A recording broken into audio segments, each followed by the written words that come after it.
फायब्रॉइड्स आसप, हय. Does it mean it is cancerous? ना, कितें जाता की जेन्ना पेशंटाक कळटा की आपल्याक बाबा फायब्रॉइड आसा, तर पेशंटाक कोण म्हणटा की तुका ट्युमर आसा म्हणून. जेन्ना आमी एज अ लेमॅन जेन्ना आयकता ट्युमर म्हणजे कॅन्सर. हय. पूण हांव सांगूंक सोदता लोकांक की tumour need not necessarily mean cancer. Tumour म्हणजे दोन तरेचे असता.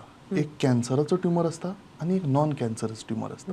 जेन्ना आमी इन जनरल फायब्रॉइडाच्या विशयान उलयतात, fibroid is usually a non cancerous tumour. म्हणजे 95% of the Times fibroid is non cancerous. पूण देर आर सर्टन ओकेजन्स, म्हणजे कितें, तो खूब मोठो फायब्रॉइड आसलो किंवा तो खूब वेळ बायलेच्या पिशवेन उरलो विदाउट एनी ट्रिटमेंट आनी फास्ट वाडपाक जर लागता, जाल्यार तो कॅन्सराचेर पडूंक शकता. ओके. तो हाजें ऑब्जर्वेशन पेशंटाक आसपाक जाय. लायटली घेवप नासता, पूण in general In when you general. Are diagnosed with a case of fibroid, तेन्ना पॅनीक जावंक जायना. आपले दोतोराक कन्सल्टेशन करून ताची सारकी म्हायती घेवपाक जाय. घेवपाक जाय.